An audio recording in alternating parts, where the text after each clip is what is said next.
Everybody knows, especially anyone who listens to this podcast knows that there are companies and organizations that collect a tremendous amount of data about us. Of course, there's anything on social media that we post, that we like, that we comment on.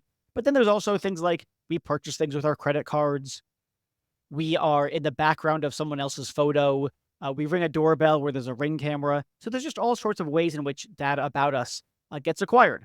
So here's a particularly crazy example you might think, although it leads to a good consequence. The California Golden State Killer was caught in 2018. I mean, as you may have heard, this was done because they used new genetic profiling techniques on old DNA samples, and then they uploaded those findings to an open source genealogy website, and they found the killer's identity by tracing his family tree through profiles posted by other users on the site. So this was clearly a way of using a lot of data in new ways that no one foresaw that actually led to a very good thing. But it leads to questions. It leads to ethical questions about what if they're not used for good purposes? What if the way in which the data is handled is done sloppily? These are the kinds of questions that are brought up in the book, The Secret Life of Data, recently published by MIT Press. The authors are Aram Sinnreich and Jesse Gilbert. Aram is a professor of communication studies at American University. Jesse Gilbert is an artist and was the founding chair of the media technology department at Woodbury University. And he's taught interactive software design at CalArts and UC San Diego. We connected after they wrote their book and had a great conversation about the kinds of things that we need to think about when we think about all the data that's collected. One thing that's really interesting, I think, is that it's not all bad, right? That's what the Golden State Killer example brings out, that there are ways in which having all this data around can lead to really great things, but it can also lead to really bad things. So there's a way in which our conversation is less about everybody watch out because of all the data that's being collected, all bad things are going to happen. It's really, I think that what they're drawing out is it's all out of control. We don't have control over the data that's out there. We don't have a control over what that data is used for or what the secondary or tertiary or further impacts of that data collection and use and transfer and sharing are. And so then the question becomes, then how do we get control over this data ecosystem where we can get impacted in significant ways?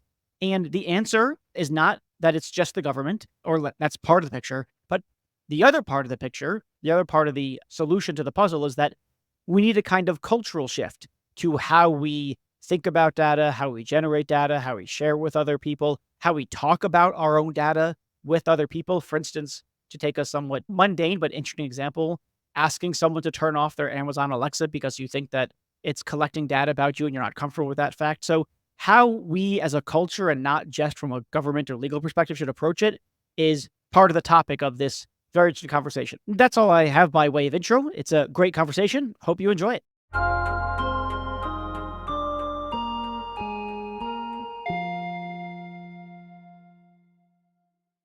The two of you wrote a book called The Secret Life of Data.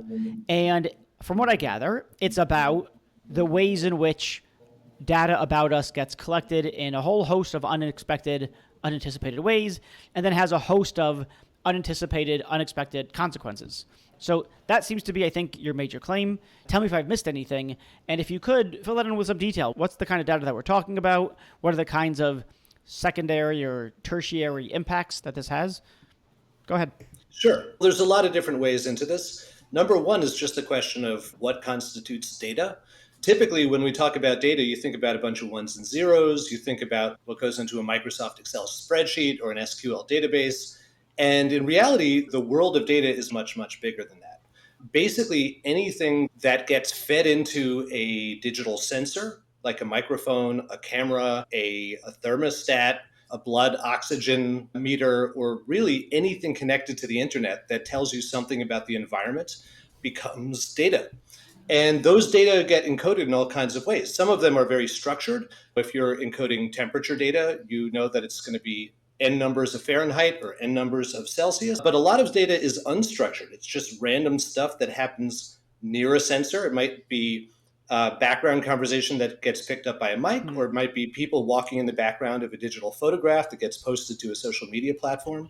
And even though those data were not intended to be collected, they end up sitting there in the database and ultimately can be converted from unstructured into structured data. It can become knowable data. and can be identified with an individual human being or a particular place or particular time, or some category that we're not even aware of. And what happens is that because data don't expire, because they don't magically disappear from these databases, over time, two things happen. One is that people develop better and fancier forensic techniques. So, for instance, in the olden times, you'd have to tag a photo and tell you who was in it. Now there are automatic photo tagging algorithms that don't only tell you who's like in the foreground, but also identify faces in the background, documents in the background, all kinds of AI assisted tagging information. This is a painting over here. This is a news article. This is a couch. The AI is doing that on the back end. And so Hmm. new and greater degrees of information are being extracted all the time from existing data. One example of that I've seen before, which is I was at a conference and I think it was Clarify AI, at the company that has the facial recognition for everyone on the planet. So it's terrifying facial recognition software. Yeah. And they were demonstrating the power of this at the conference, the CEO and the founder of it. And he was saying, look, we've got this photo of, I forgot the kid's name. It was like, the person's name was like, let's just say John, and showed all the pictures that it turned up on the internet of John across the board. But what was really freaky, that's already, oh my God, but what was really freaky is that one of the photos that turned up was a photo in which not only was he in the background, so it was a photo of someone else and John was in the background, but he was Right. a small child being held by his mother at the time. Yep. So it got the age differential enough. So not only does it know John at 30-ish or whatever the age was, but could also find John in the background of a photo when he was like 5, 6 years old. Crazy stuff. That's a great example of a new forensic technique, right? When that photo was taken, and even when that photo was digitized and put into some database somewhere, people would have no idea that aging up algorithm that AI now does so well could post facto be applied to it, and Yeah. that young John could be connected in the database with old John.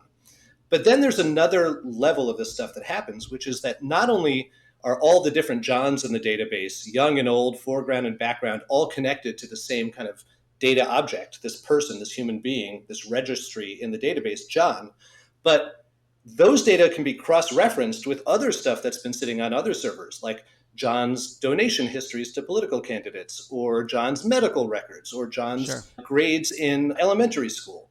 And the circle gets wider and wider and wider as the number of data points sitting in the number of databases around the world continues to expand. The connections between those data points and databases expands geometrically. And that means that there's no way for us to predict what kinds of knowledge can be pulled out of a single interaction with a digital sensor or a single entry in a database that might have been collected for one purpose at one point in time, but gets subject to further scrutiny as time and distance increase. I want to get to the question around this stuff sounds scary. For sure, it's scary. It feels very surveillance-y. Whether it's dangerous as well as scary is another question. So I want to hear a little bit about the dangers of this sort of thing, if they exist, and the benefits as well, for that matter. But before we do that, can you say a little bit about how the thesis differs from that of, say, a Shoshana Zuboff and surveillance capitalism? I suspect I know the answer, but it seems like your thesis is broader than hers. I think a lot of people are familiar with the term or the phrase surveillance capitalism. Corporations going around hoovering up all this data about us and then buying data from data brokers about us and selling and trading and leveraging that information in various ways. Can you say a little bit about what your thesis is relative to hers? Sure. I think that, yeah, as you said, Zuboff's thesis has been incredibly influential and certainly is part of the general language we use to describe where we are right now in computing culture. I think that the book that we've written is really broader, as you said, and intends to look at certainly the surveillance aspects of this, but also some of the surprising and emergent properties of the data collection that have been happening across our network society. And I think that's the interesting underpinning of this, is that we're looking at formations of data across time, even pre-capitalism, right? We look at the origins of metadata in Alexandria. We look at the emergence of data across a number of cultures and a number of societies, and particularly looking at, for example, emergent forms that have come out of this kind of global network culture that we are all participating in now, whether we like it or not. And I think some of the choices that we've made and the curation of the stories and the framings that we're talking about really point at these, as I said, emergent structures, which might be, for example, if you look at some of the citizen science that is going on across the world, where average citizens are contributing to the growth of scientific knowledge through just attempting observation and data reporting through a cell phone or through a webcam. If you look at some of those forms, which a good example that we use in the book is the proliferation of doorbell cameras and dash cams, for example, which certainly have a surveillance and potential law enforcement privacy concerning issue that has come up in numerous case law. But if you look at the application of that to materials science, particularly in astrophysics, there are really interesting and unexpected examples of scientists petitioning the public to contribute images from their dash cams, from these doorbell cameras, which actually are contributing in meaningful ways to the recovery of meteorites that are entering the Earth's atmosphere with known trajectories. So in actual fact, there are only a handful of meteorites that have been recovered with known trajectories, which go beyond just the typical inquiry that you would have as to the makeup of the meteor, but you would also be able to speculate on its origins. So the way in which this is different from surveillance capitalism is, number one, the data that's being collected is not simply being, or not solely being collected for the purposes of something like the profit, generating profit.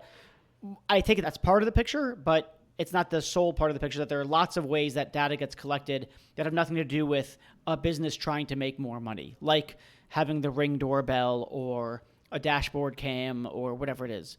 So I take it that that's one way in which it's broader.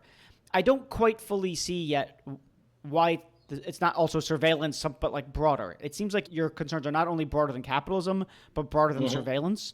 So one of the kind of like antecedents to the current moment that we look at in the book is this guy, Francis Galton. And he was, if you don't know, he was a cousin of Charles Darwin's, and he's usually credited as both one of the forefathers of modern statistical analysis and, unfortunately, one of the forefathers of eugenics.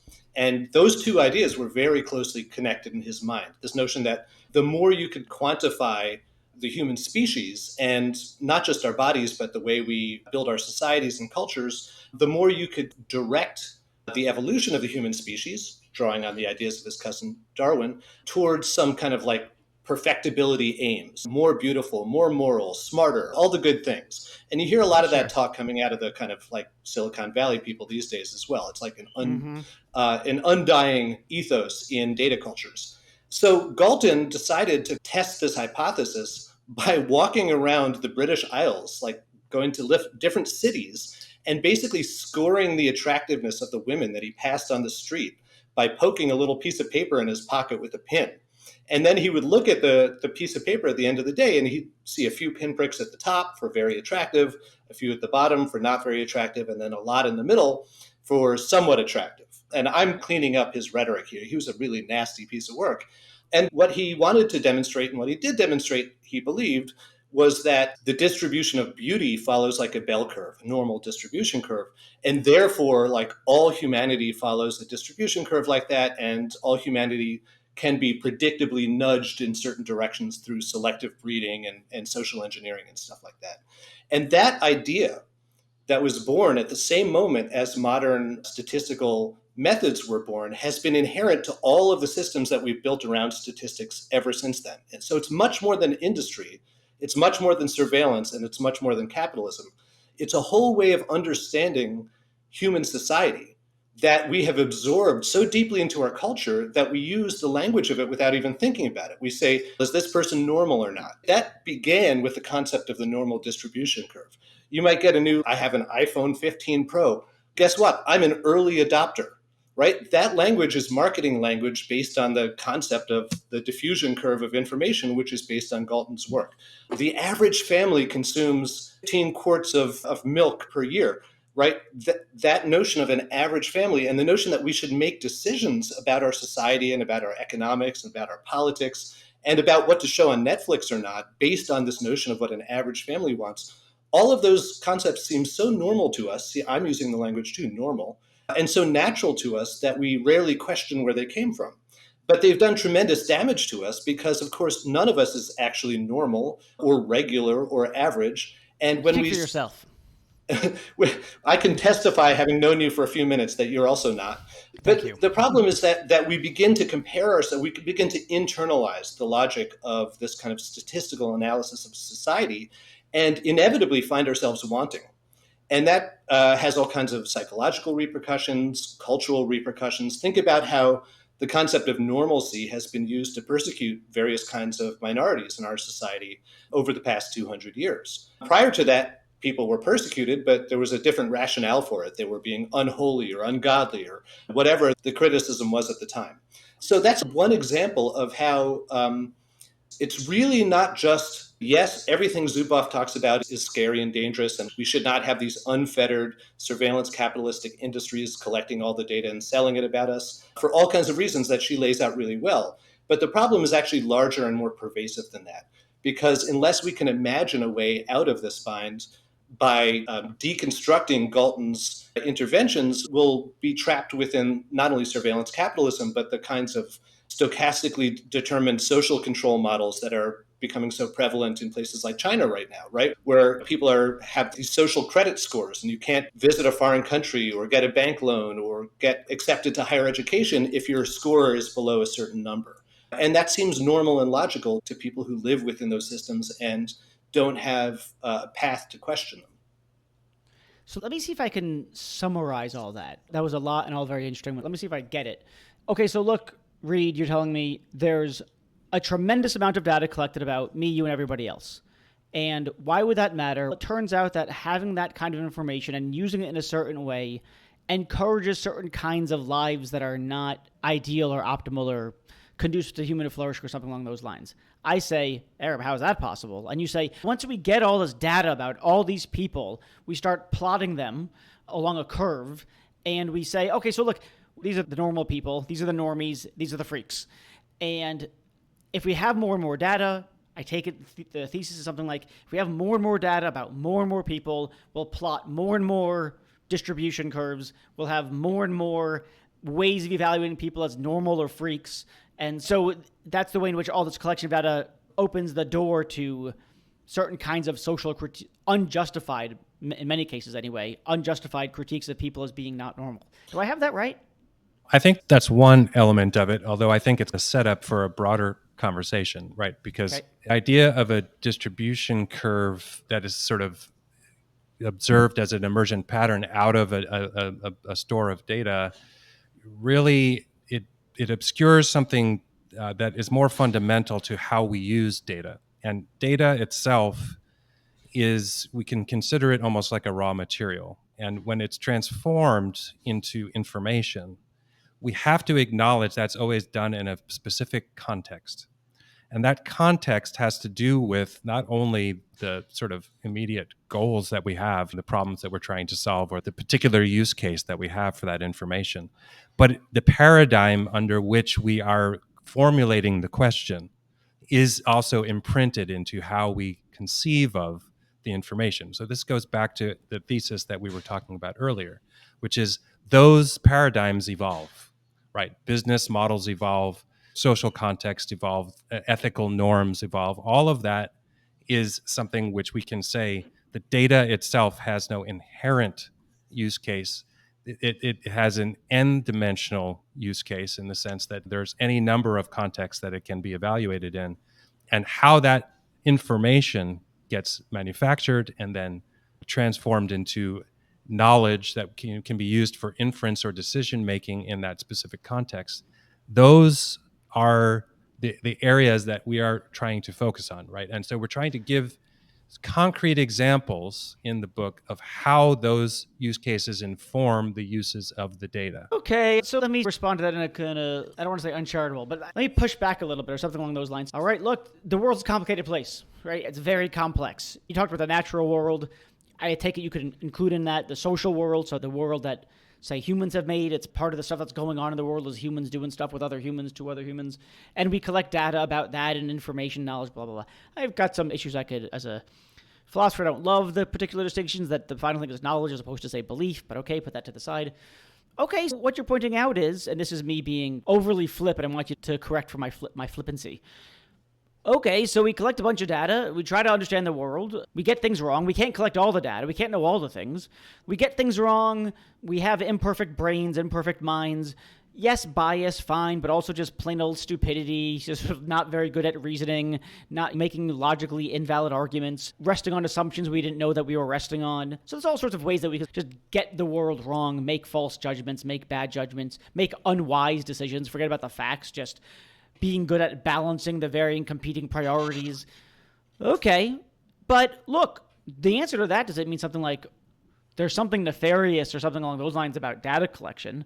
We're Just not saying means it's nefarious. We're not okay. alleging any grand conspiracy, and we're not even saying that the social consequences are negative.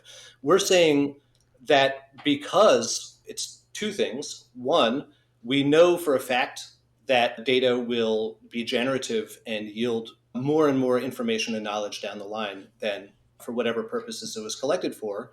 And two, because we know that the feedback process amplifies distortions, there are points of intervention where we can make better decisions than we're currently making about the role that data and data systems play in human lives. Right. So think of Okay. it this way, right? So when Francis Galton was walking down the street in the British Isles in the mid 19th century, judging the women that he passed on the street by their attractiveness and turning them into data points, that was like nasty, but it didn't actually affect the women, right? None of them knew that it was happening, and they went on and lived their lives for better and for worse without it playing any impact on them.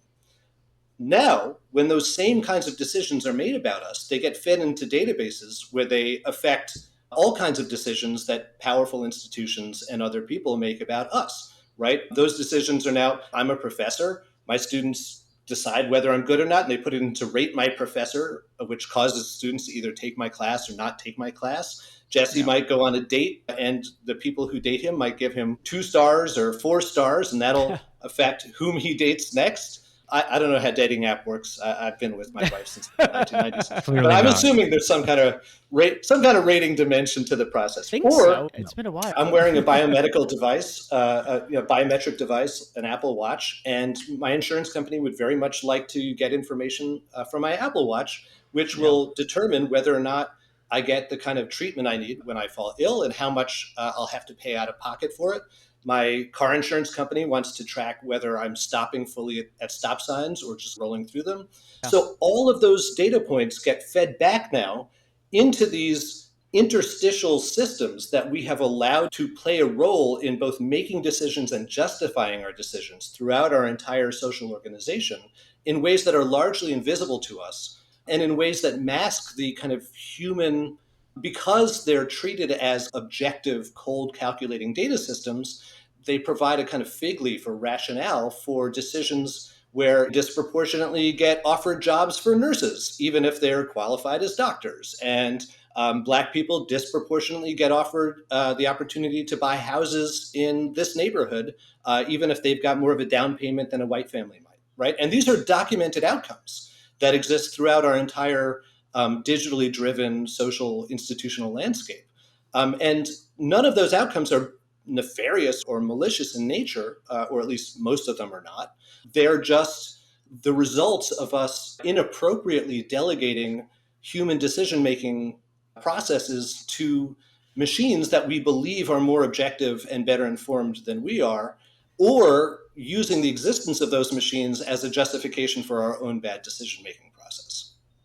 Yeah, I guess I would just add to this. I think maybe Aram and I have a slightly different framing of that, which it is part of writing a book together, right? We have a slightly different approach to how we would frame that particular part of the conversation. It's interesting to note that while Galton did not do direct harm, we can also, as was pointed out in the introduction to Galton, the ideas that he was embodying in that practice have actually been quite consequential, and you could make a very convincing argument, quite damaging to us as a society. Part of what I think we're trying to say is that you have the interaction of technologies and the particular cultures around technologies that have emerged that really came from an era prior to the globalization of technology, where there was a kind of sense of expansiveness and promise and a frontier mentality regarding tech that then became operationalized at a global scale, and also was there these emergent business models that essentially were, we're going to provide this service to you for free, quote unquote, and the data that you provide via that interaction is our actual business model. We become the product of a lot of those services. And what has happened within, and I have a background in tech, both of us do, but I've been working in the development cycles of tech for decades. And what I have seen is an inherent resistance to a lot of these kind of social impact arguments from within the tech industry. So we're not just talking about, can we come up with examples that prove the negative, right? We're also saying that we need to embed some of this awareness and contextualization of tech into the cultures that are part of what's driving the development of tech. So we can come from a mitigation standpoint and say, hey, what's the big deal? But as Aram pointed out, there are unpredictable results to this that can be amplified by the systems. So I think there's a mitigation part that we need to engage in. We also need to engage in broadening the conversation so that more people can participate in this conversation, which I think there is a kind of common sense perspective that is missing in a lot of these dev rooms, boardrooms that are driving decisions that are perhaps, if we look at, for example, the arguments that are going on right now about sourcing of data to drive AI algorithms, for example, where you see that there are across the board many companies that are essentially saying, we're okay with you suing us after the fact because we need the data so much to drive this business model that it's actually worth the risk to violate the terms of what a service might have been prior, or just change them altogether. And we don't have yet a shared ethical framework for that, where we're saying this is actually not a viable business model in the 21st century to just push through all of those social boundaries and say, go ahead and sue us. We don't care. So let me see if I can articulate the thesis then in a perhaps oversimplified way, but that doesn't invite nefariousness about data collection, something like that. So it's just it's something like this. A tremendous amount of data is being collected about us in all sorts of ways, both by businesses and non-businesses, private individuals, intentionally, unintentionally. The data is structured or unstructured or whatever. So all this is happening. It's being used in more ways than you can count, more ways than you can predict, having unseen influences on our lives. And we're part of that system that's having that impact. And the impact can go anywhere from people thinking about themselves as normal versus not normal in some respect, all the way to something like, I would imagine, influence on democratic institutions or something along those lines, right? If you go up to say... we have 2 chapters on that subject. Yeah. So you could say something like, we're collecting a shit ton of data that's going to have a shit ton of influence. And I take it then the point is something like, can we get a grip on all this stuff? Can we at least try to get a grip as a society on how much data is being collected and what's being done? Because if we don't, then we're unacceptably or inappropriately or problematically passive with regards to the data collection and the way that it shapes our lives in all these unseen ways. Is that fair? Sure. Get a grip is carrying a lot of weight in that characterization, but yeah. Yeah, well, I was going to ask, my next question was going to be something like, what does it look like for us to get a grip on that? What do you want the average citizen to do? What do you want government to do? Part of me wants to say, yeah, shit. There's tons of unseen implications and influences. There always has been.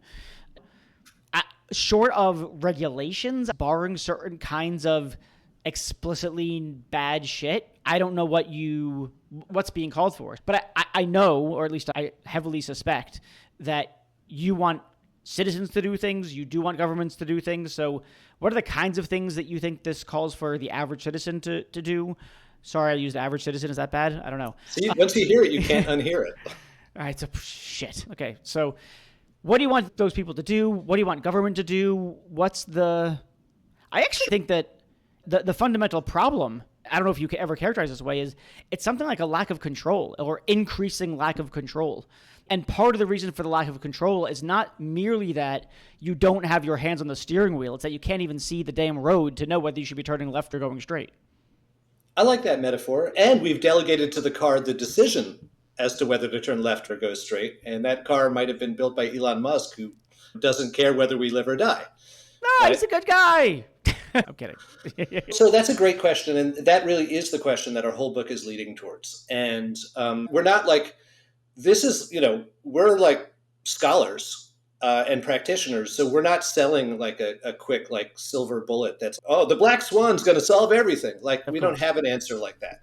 Because the problem is ecological, and I don't mean it's about the environment, I mean it's about multiple systems of multiple scales, all interdependently connected to one another. Any intervention to change what's going off the rails has to also be ecological, which means you can break it down into certain pressure points within this kind of feedback loop that we described before. One of them you already mentioned, regulation, right? Europe has stronger and stronger data privacy regulations and AI regulations. They're far from perfect, they're far from completely effective, but to use your term, they do confer a greater degree of control over the operations of data by everyday citizens and by government regulators. And in the US, we desperately need something like that. But regulation alone can't solve the problem any more than it can solve climate change or any of the other kind of existential global scale challenges we're facing right now. So some of it comes down to a greater degree of responsibility and an ethos of responsibility within the tech sector, which Jesse was alluding to earlier. We talked to a lot of technologists. We talked to senior executives at data brokers, and we talked to computer science professors, and all of them reinforced. By the way, we interviewed like 30 people for this book formally and then interviewed a ton more people informally. But all of them told us that they're at no point in the pipeline from CS education to senior management at a big tech firm does anybody have the opportunity to be like, wait a second, what if collecting more data toward the end of making more profit isn't the only thing I should be thinking about? Maybe I should actually think about the social impacts of the work that I do. And that doesn't mean that nobody ever does. It means that there's no incentive for people to. And in a lot of cases, people are disincentivized. Look at Timnit Gebru, like saying to Google, maybe we should think about the consequences of our algorithms, and Google firing her and throwing her name into the mud. One high profile example of what happens all the time in the industry. So self-reflection within the industry, integrating a greater degree of critical understanding of the social impact of the products and services they make into their workflow, and bringing a broader range of people representing different kinds of identities and life experiences into the workforce would be a really powerful intervention. And then some of it is really cultural, right? Right now, because we don't have a kind of common everyday language to talk about the kind of invisible webs of data that surround our lives, we don't have like a common parlance to address their impact on our interpersonal and cultural relationships. And so part of what we're trying to do with the book is to give readers the kind of tools to say, okay, I notice you have an Amazon Alexa in your house. I read that even when you don't say, hey, Alexa, it's still recording our conversations and sending them to like transcription farms in country X. Maybe I'd like to talk about some personal issues while I'm in your house. Would you mind unplugging your Alexa? And right now, if you said that to somebody, you'd sound like a super freak, right? You would sound not normal, which is not good. But we need to normalize that so that people can feel empowered to make those kinds of requests of one another and to understand it as an element of kindness, the same way you would if you ask somebody not to cook with an ingredient that you're allergic to, or if you ask somebody to wear a mask when visiting your house because you have an immunocompromised person living with you. And that's an evolving process, is figuring out what kindness means, what we owe to one another. And it's not just about our kind of physical and interpersonal relationships. One of the most powerful stories Jesse and I tell in our book is based on an interview with a young woman who found out that she had a sibling through an ancestry database that completely upended her whole family's sense of themselves and their sense of what their family was about and what their values were. And one of the interesting things about that story is that the people who were the most affected by it, for instance, her father, who found out he had a child he'd never known about, he had not donated his genetic information to the database, right? It was done without his knowledge or consent, but he was implicated because he was genetically connected to the people who did upload their data. And so that's true of all the data that we collect and all the data that we analyze is it implicates one another, our friends, our families, our neighbors, our compatriots, and everybody else on the planet through this web of invisible associations, not just in the present, but in the future as the web grows and as the number of analytical techniques expands. And so we have to think much more proactively about who might be affected by this particular data that I'm volunteering so cavalierly for use. Right? It goes even beyond that as well. One of the things we talk about in the book is that the absence of data in a data saturated society like ours becomes a form of data, right? If you say, if you're in a room of 100 people and you're like, who here loves ice cream? Right? 99 people are going to raise their hands. One person isn't. You're going to point to that person and be like, what's the matter with you? Why don't you like ice cream? And that's what happens when somebody refuses to give their data to a system at this point in time, is that they actually become an outlier, and thus their data becomes much more important and interesting than everybody who falls within that normal distribution curve. So even the act of collecting data becomes an imposition on people who would rather not have their data collected because there is no capacity to opt out. Opting out becomes a red flag in this environment. So those Yep. kinds of cultural acknowledgments are really essential to changing the ecological system that we're describing. That sounds, I don't know. One, it sounds that's a high bar. It's got a cultural shift to A, knowledge of the kind of data that's being collected, B, the way in which it's being collected, and C, the kind of etiquette around data collection being updated. Hey, can you unplug your Alexa?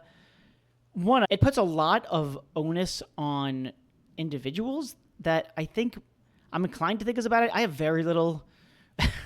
Here's the way that I think about the data collection stuff. So one thing that I want to note is that argument that you gave about our data is not just about us, but it implicates other people. That's a point that Carissa Valise makes at Oxford.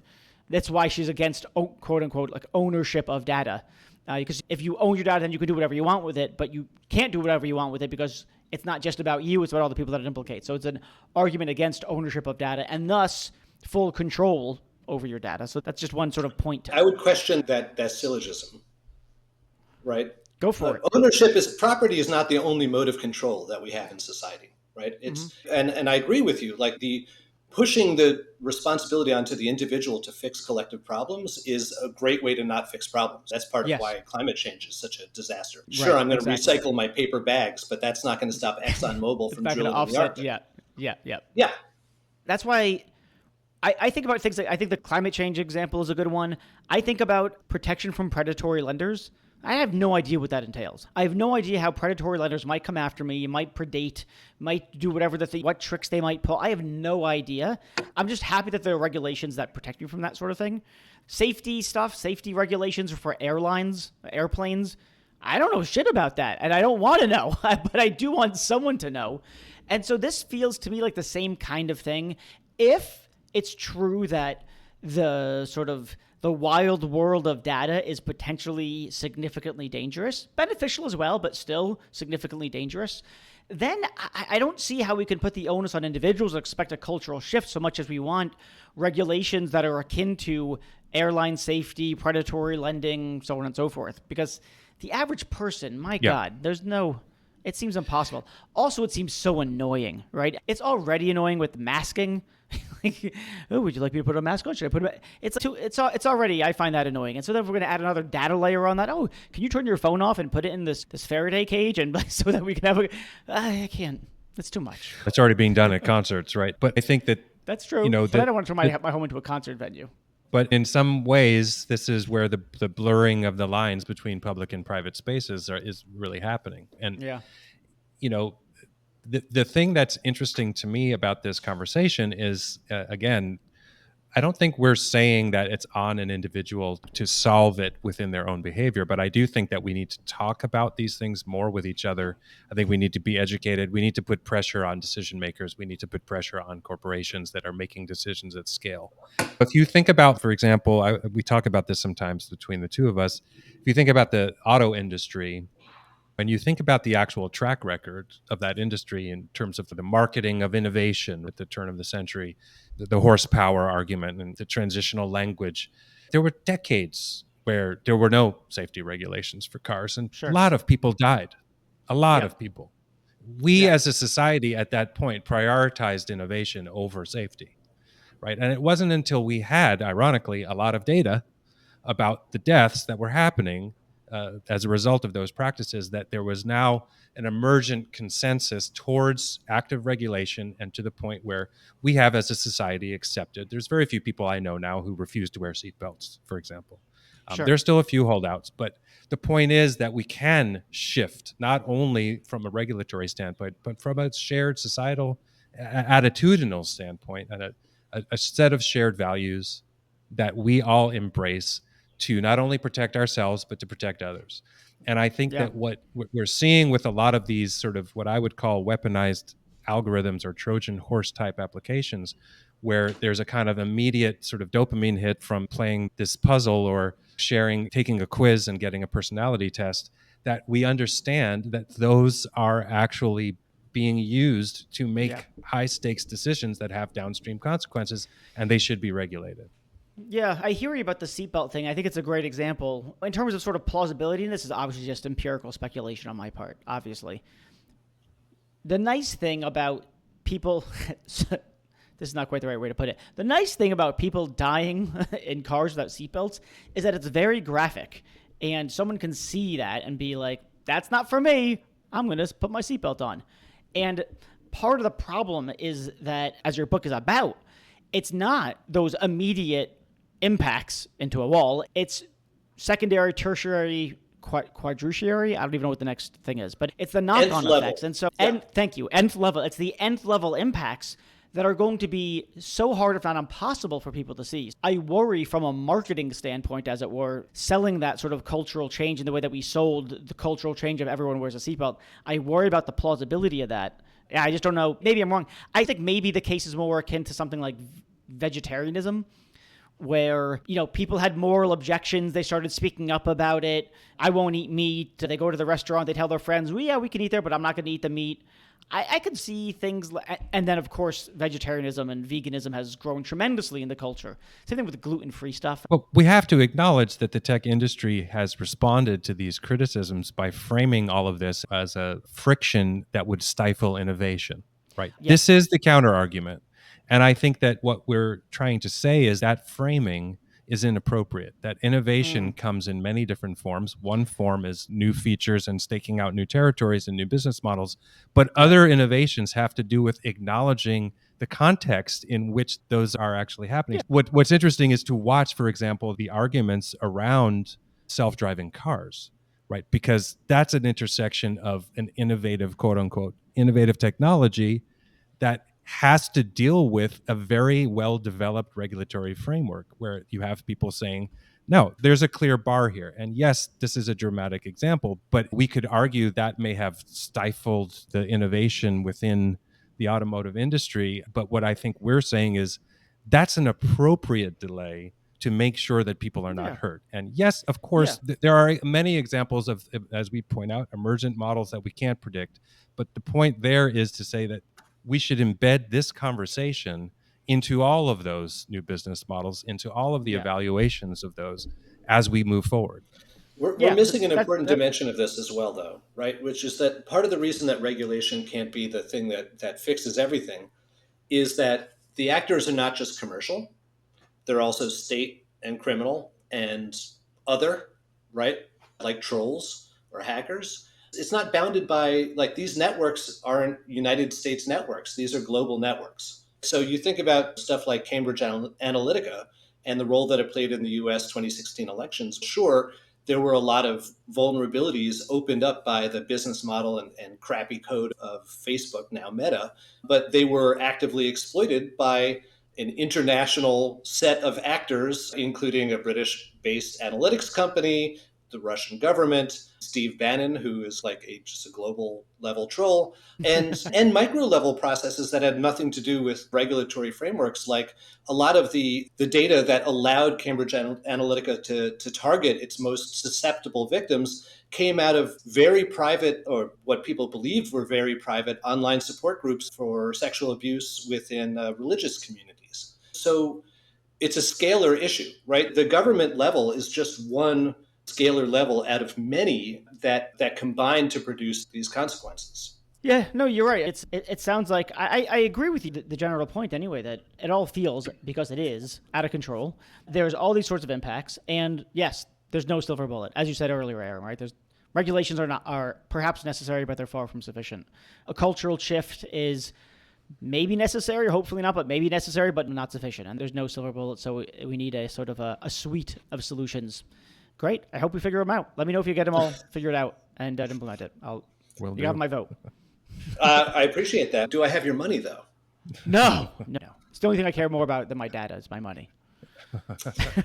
Sure. Yeah, I don't know. Well, you let me know the cause. You let me know what my money is going to it. Yeah. So actually, in the book, we actually do go through a pretty broad range of different kind of interventional strategies. And we talk about people who are successfully fighting back in various ways at the micro level, at the macro level, and people who are building kind of alternative systems to the ones that are vulnerable and contribute so much to the kind of knock-on effects that we're talking about. So there's like a whole small data movement right now, like people like Errol Balkin are doing some really interesting things. But also some of it is very homebrewed, right? One of my favorite examples that we cite in the book is this thing called Uber cheats. Do you remember this? Okay. Uber drivers believed that they were being stiffed by the company, that let's say Google Maps said they were driving 5.3 miles, but Uber would say they were only driving 4.9 miles, and that's how much they'd get paid for. So somebody created like a little script that anybody could download to their device that would actually compare what like the official map version said the trip was and what Uber said the trip was, and convert that into how much they were getting stiffed by the company. And Uber had it taken down for like trademark violations. So the ludicrous notion that somebody would see Uber cheats in the App Store and really think it was Uber Eats, and that would somehow dilute their brand or their business. But what they were really doing was quashing a labor rights movement. But these little kind of emergent pockets of resistance can add up to a lot if they begin to network themselves and to interoperate and to share tips and tools. Yeah. All right, great. Power to the people. Let's check back in and let me know when I'm joining the movement and throwing my money at it. Thank you. Will do. Thanks, guys. Thanks so much for doing this. Super interesting stuff. Appreciate it.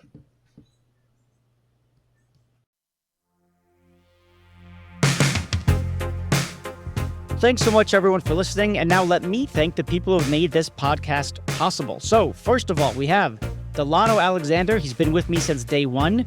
He showed me even how to start recording a podcast in the first place. He does editing stuff. He's been fantastic, and he does really everything I ask him to and more.